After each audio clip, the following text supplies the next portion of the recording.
दिल्ली के शिक्षा क्रांति के जनक मनीष सिसोदिया को, जिनको एक झूठे केस में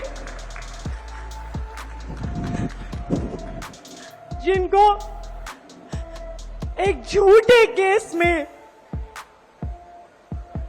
17 महीने तक। सबसे पहले दिल्ली के लोकप्रिय मुख्यमंत्री, आम आदमी पार्टी के नेता, मेरे गुरु अरविंद केजरीवाल जी का धन्यवाद करना चाहती हूं, जिन्होंने मुझे इतनी बड़ी जिम्मेदारी दी।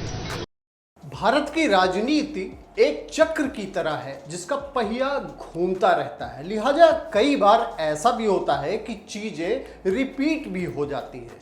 चलिए इसे हम आपको एक उदाहरण देकर समझाते हैं। नमस्कार, मैं हूं राजीव, आप देख रहे हैं आपकी खबर। ये बात है साल 2004 की। लोकसभा चुनाव के नतीजे आने के बाद सबसे बड़ा अलायंस होने के नाते यूपीए की टॉप लीडरशिप जोड़ तोड़ कर केंद्र में सरकार बनाने का सपना साकार करने जा रही थी। सोनिया गांधी के प्रधानमंत्री के रूप में ताजपोशी होना लगभग तय हो चुकी थी, लेकिन सोनिया गांधी का विदेशी मूल का होना भारी पड़ गया। सरकार बनाने का दावा ठोकने के लिए सोनिया गांधी के नेतृत्व में तमाम दलों के नेता राष्ट्रपति के पास पहुंचे भी, लेकिन जब ये लोग वहां से वापस लौटे तो नजारा बिल्कुल बदल चुका था। उस समय कांग्रेस की अध्यक्ष रहते हुए सोनिया गांधी ने त्याग की मूर्ति बनते हुए अपनी जगह सरदार मनमोहन सिंह का नाम प्रधानमंत्री के रूप में आगे कर दिया, जबकि कांग्रेस में प्रणब मुखर्जी जैसा कद्दावर नेता मौजूद था, जिनकी अपनी एक अलग शख्सियत थी। प्रणब मुखर्जी को कांग्रेस का चाणक्य माना जाता था। उनकी राजनैतिक सूझबूझ गजब की थी, लेकिन 10 जनपद को पीएम की कुर्सी के लिए एक ऐसा नेता चाहिए था जो देश से ज्यादा गांधी परिवार के लिए वफादार हो। गांधी परिवार की सोच के इस फ्रेम में मनमोहन सिंह बिल्कुल फिट बैठते थे, तो बस इसीलिए मनमोहन सिंह की प्रधानमंत्री की कुर्सी पर ताजपोशी को एक्सीडेंटल प्राइम मिनिस्टर कहा जाने लगा। खैर, अब यानी साल 2024 में ठीक 20 सालों बाद 2004 वाली सियासत जैसा एक मोहरा रिपीट होते हमने देखा है।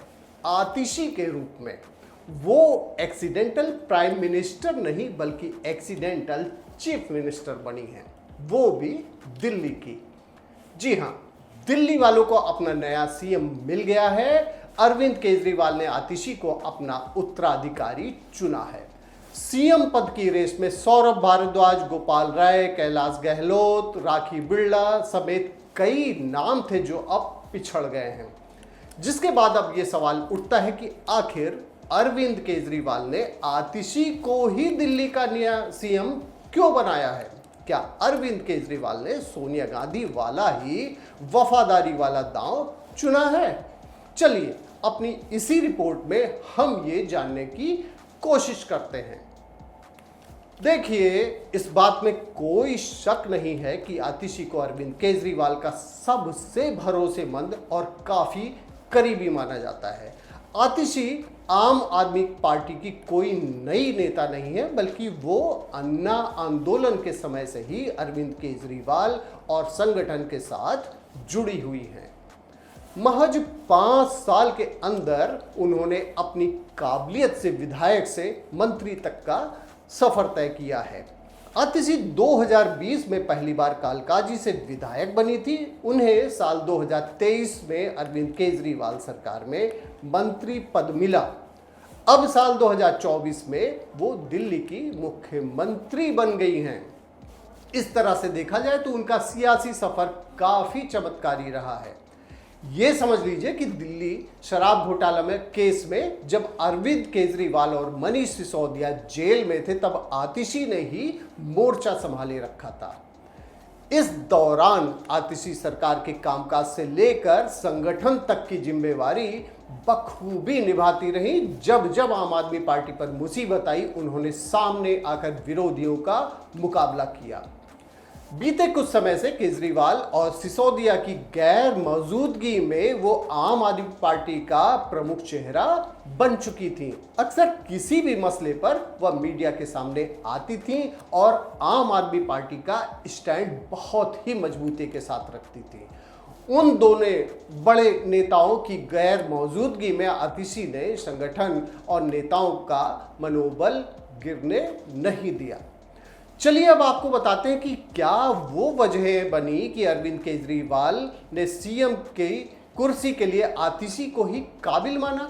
तो सबसे बड़ी वजह जो है वह है आम आदमी पार्टी सरकार के मुख्यमंत्रियों में उनका नाम शामिल करने का कारण यह है कि वह एक ऐसी इकलौती मंत्री हैं जो महिला हैं। पार्टी में महिलाओं की प्रमुख आवाज होना, मनीष सिसोदिया के जेल जाने के बाद में शिक्षा मंत्रालय की बागडोर संभालना और उससे अच्छे से निभाना, संगठन और नेताओं में आतिशी की अच्छी खासी पकड़ होना, आतिशी का लगभग सभी मुद्दों पर आक्रामक रुख होना, इसके साथ ही संगठन और प्रशासन का अच्छा अनुभव होना, ये तमाम वजहें हैं जो आतिशी को दिल्ली मुख्यमंत्री पद का सबसे योग्य दावेदार बनाती हैं।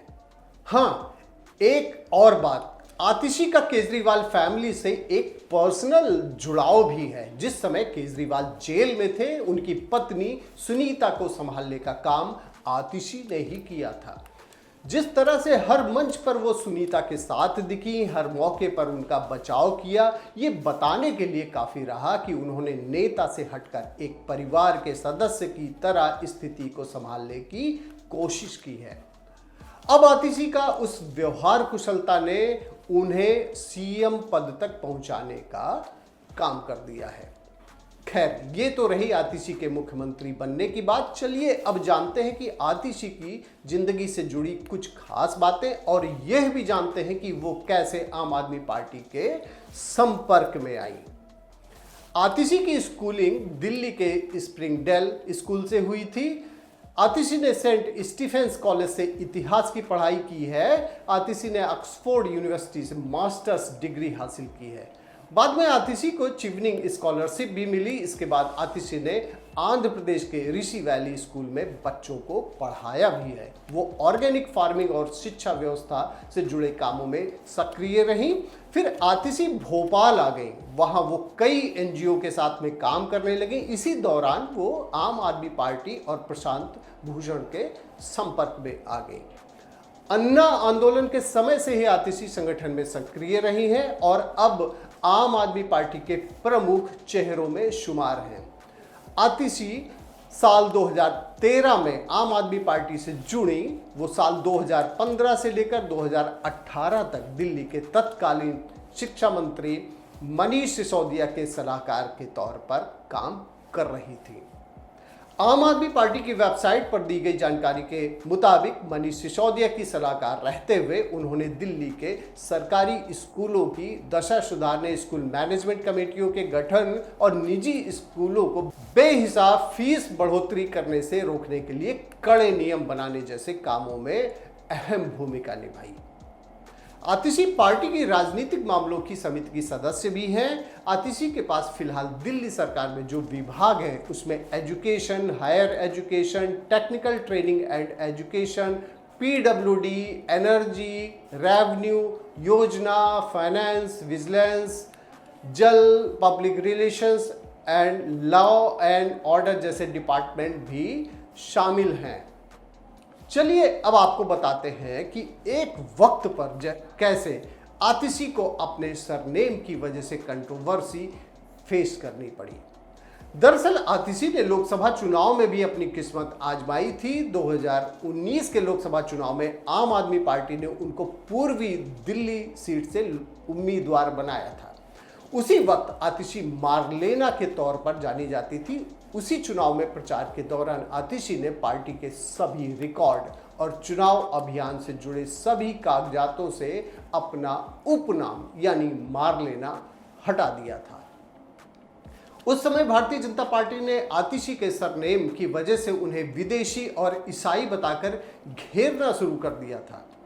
हालांकि आतिशी ने कहा था कि वो अपना सरनेम इसलिए हटा रही है क्योंकि वो अपनी पहचान साबित करने में समय बर्बाद नहीं करना चाहती हैं। दरअसल आतिशी के माता पिता को वामपंथी झुकाव वाला माना जाता है और कार्ल मार्क्स और व्लादिमीर लेनिन के नामों के अक्षरों को जोड़कर आतिशी को मार्लेना सरनेम दिया गया था। आतिशी के सरनेम पर छिड़े विवाद के बीच उस समय मनीष सिसोदिया उनके बचाव में उतरे और उन्हें राजपूतानी बताया था। बहरहाल जब आतिशी राजपूतानी हो या फिर कुछ और, लेकिन उनकी सबसे बड़ी पहचान ये है कि वो एक महिला हैं और अब दिल्ली की सीएम हैं। हमें लगता है कि किसी भी इंसान की इससे बेहतर और इससे बड़ी पहचान और कुछ भी नहीं हो सकती है। इस रिपोर्ट में फिलहाल बस इतना ही। आप बने रहिए हमारे पॉलिटिकल प्लेटफॉर्म पर। नमस्कार।